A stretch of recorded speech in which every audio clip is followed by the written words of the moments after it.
नमस्कार दोस्तों आज की वीडियो का टॉपिक थोड़ा इंटरेस्टिंग है क्योंकि आज हमारे देश में लॉकडाउन हुए लगभग 2 महीने से ज़्यादा का वक्त हो गया है। इसका हमारी इकोनॉमी पर और हमारी देश की जनता पर क्या असर पड़ा है, क्योंकि हमारी देश की जनता तो बिल्कुल भूल गई है कि कोरोना नामक जैसी कोई चीज़ भी है। तो चलिए दोस्तों वीडियो शुरू करते हैं।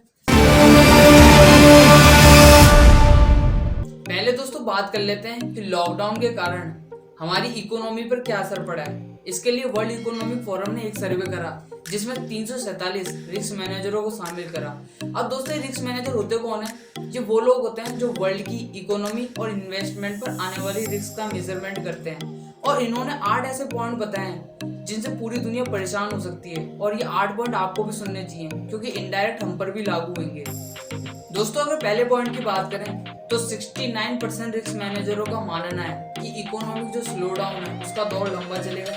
वहीं अगर दोस्तों दूसरे पॉइंट की बात करें तो 56% रिस्क मैनेजरों का मानना है कि छोटे और बड़े उद्योग धंधे दिवालिया होना निश्चित है। वहीं दोस्तों अगर तीसरे पॉइंट की बात करें तो 49% रिस्क मैनेजरों का मानना है कि अनएम्प्लॉयमेंट तेजी से फैलेगा, लॉकडाउन के वक्त भी और लॉकडाउन के बाद भी। वहीं दोस्तों चौथे पॉइंट में 49% रिस्क मैनेजरों का ये मानना है कि सामान और लोगों के बीच में आवाजाही का प्रतिबंध जारी रहेगा, मतलब कोरोना के कुछ साल बाद भी आप दूसरी कंट्रीज में नहीं जा सकेंगे। वहीं दोस्तों पांचवें पॉइंट में 46% रिस्क मैनेजरों का मानना है जो बड़ी अर्थव्यवस्था है वो घाटे में चली जाएगी। और दोस्तों जब अनएम्प्लॉयमेंट तेजी से फैलेगा और छोटे और बड़े उद्योग धंधे का दिवालिया हो जाएगा तो ये चीज होना तो श्योर है। वही दोस्तों छठे पॉइंट में 42% रिस्क मैनेजरों का ये मानना है कि ग्लोबल सप्लाई में बाधा आएगी, मतलब दो देशों के बीच में जो डिस्ट्रीब्यूशन होता है वो नहीं हो पाएगा। वहीं दोस्तों 7 पॉइंट में 38% रिस्क मैनेजरों का ये मानना है कि जो विकासशील देश हैं उनकी अर्थव्यवस्था भारी घाटे में चली जाएगी, जैसे कि आप अभी अमेरिका की हालत तो देख ही सकते हैं। वहीं दोस्तों 8वें पॉइंट में 31% रिस्क मैनेजर का ये मानना है कि जो कोरोना वायरस है वो एक बार वापस सर्दियों के महीने में जेकर लेगा।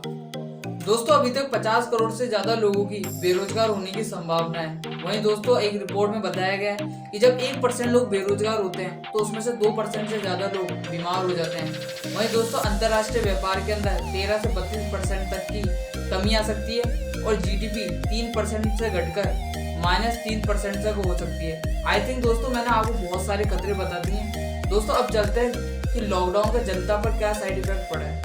दोस्तों सरकार ने लॉकडाउन 4 के अंदर जनता को जरा सी छूट क्या दी थी, उन्होंने तो भगदड़ मचा दी, ना ही सोशल डिस्टेंसिंग का पालन, मानो कि कोरोना जैसी कोई चीज ही नहीं है। लग रहा है कि घर पर 2 महीने से पिट रहे हैं। दोस्तों आपकी नॉलेज के लिए मैं बता दूं कि भारत में लगभग कोरोना के 1 लाख से ज्यादा केसेस पहुंच चुके हैं और भारत उन 11 देशों में शामिल हो गया है जिसमें कोरोना केसेस 1 लाख से ज्यादा हैं और भारत ने चीन तक को पीछे छोड़ दिया है।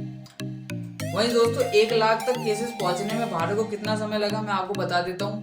87 दिनों के अंदर भारत के अंदर 25,000 केसेस मिल गए थे। वहीं 11 दिनों के अंदर भारत के अंदर 50,000 केसेस मिल गए थे और 50,000 से 75,000 केसेस होने में भारत को लगभग 7 दिनों का वक्त लगा है। वहीं 75,000 से 1 लाख केसेस होने के लिए भारत को सिर्फ 5 दिनों का वक्त लगा है। What a speed. और भारत में हर दिन 5,000 से ज्यादा कोरोना के केसेस मिल रहे हैं।